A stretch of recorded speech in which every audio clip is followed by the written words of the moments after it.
Ayan mga guys, meron tayong sasakyan dito na Pino galing Pampanga. Ang issue nito guys, overheat. Kaya dapat po kung meron kayo napapansin na nag-overheat, kung alam nyo na muna ng warning, ma-check up nyo na po agad. Kaya ito nangyari po nito, walang check up. Ayan, malaman nyo ito bukas. Yan mga guys, ibaba na yung sakyan. Dito na tayo, check muna tayo. Check natin yung langis kung merong halo. Okay naman, maayos, wala pang halo. Check natin yung takip. Taran, maayos pa naman. Ngayon mga guys, ang gagawin natin ay dito tayo. Maglagay tayo ng tubig. Tingnan natin kung ilang tabo ang nawala. Yan. Yan, kita nyo mga guys, puting puti overheat po nyan. Kaya ilang tabo kaya?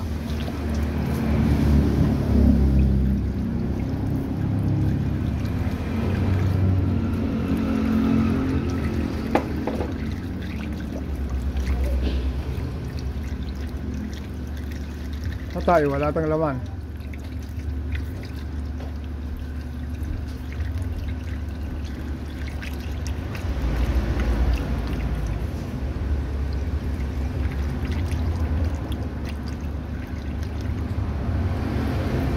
Yan, walang laman. Kulang-kulang isang tabo. Ngayon mga guys, balikan natin mamaya yan. I-check natin yung i-review muna natin kung ano yung mga dapat na i-check po dyan. Kasi kung ganito po na malamig, alam nyo naman po, sinakay sa towing from Pampanga, i-check natin dito sa loob kung ano yung dapat mga i-check dito. Ito natin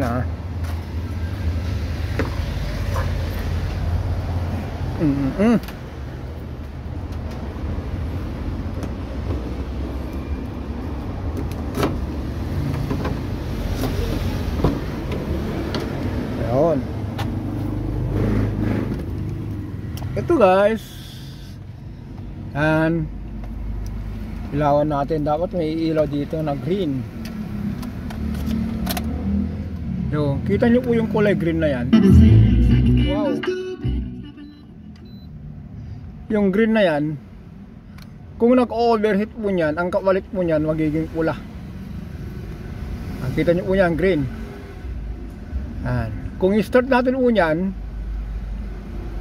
kung normal lang po yung temperature, mamamatay po nyan mga ilang segundo o ilang minuto po, mamamatay na po yan. Wala akong magpapakita. Ngayon mga guys, kung nag-appear ng kulay red katulad noon sa pintuan, ibig sabihin po nyan overheat yung makina. Ang kailangan natin i-check po, bakit po nag-overheat. Check natin yung hose, baka may butas. Lahat po ng ng pinanggagalingan po ng overheat, i-check po natin yon. Tapos radiator, i-check natin baka may butas. Radiator cap, baka meron pong singaw.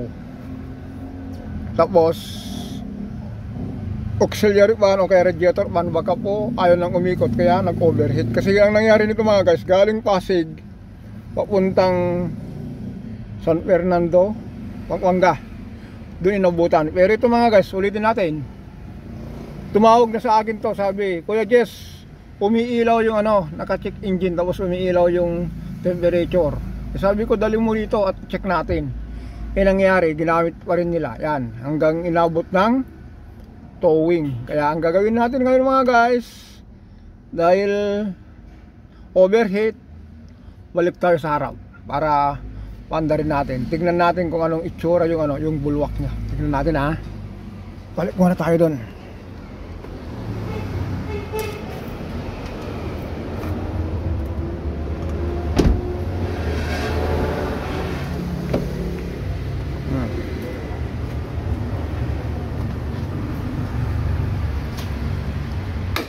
Medyo layuan natin, baka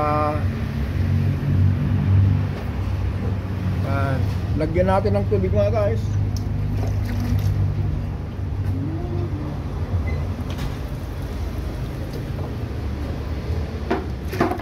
Tapos pagmasdan nyo po yun, start natin. Sana po hindi bumulwak dito. Kung bumalwak, patay. Pero kung mapansin nyo mga guys, yung makina po hindi pa naghalo yung tubig langis. Tapos itong takip ng, ng langis nya wala pa naman. Sana radiator cylinder head gasket lang ang tinawaan. Huwag po yung cylinder head. Kasi kung cylinder head mga guys, pwede naghalo yung tubig sa kalangis. Pero sana po, kung mayroon mang tama ito, sana head gasket lang. Okay, start tayo.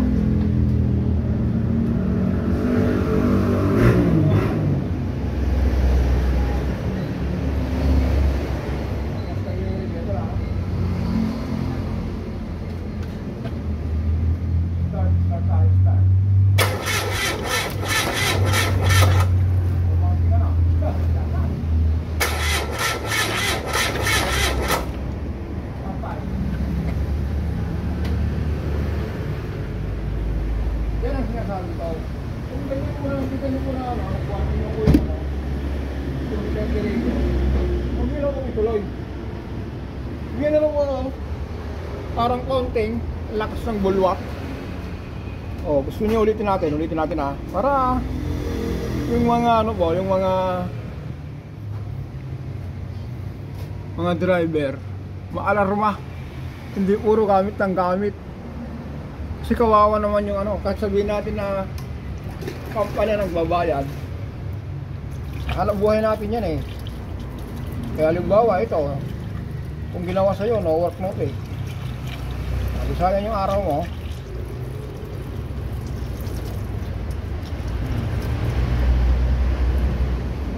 Huwag mo rin ikatwiran, freelancer naman ako dyan. O kaya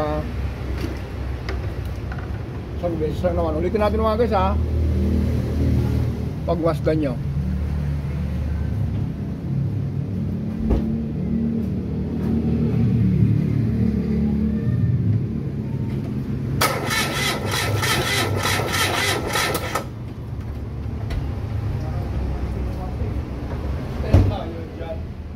Yan, ganun nangyari mga guys.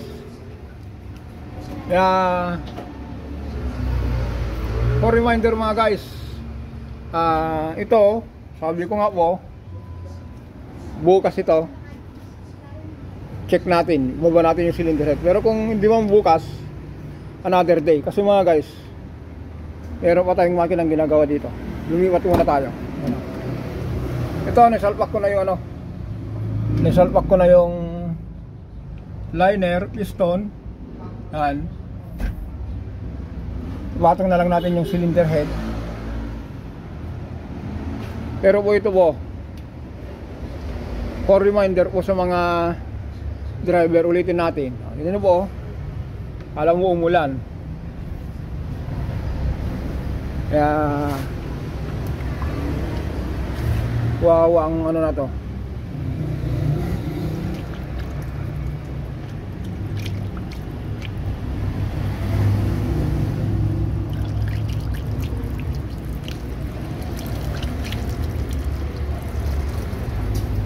Sana nga po hindi tinamaan yung yung cylinder head. Sana gasket lang. Pero may pag-asa tayo rito kasi kung pansinin natin mga guys, maganda po yung takip niya, walang tandaan. Hindi naghalo. Pero yung bulwak po dito sa radiator, grabe. Parang yung counting sa mga mall, di ba? Kaya yan, for the next video mga guys, abangan nyo kung ano naging nito, naging tama. Bye bye.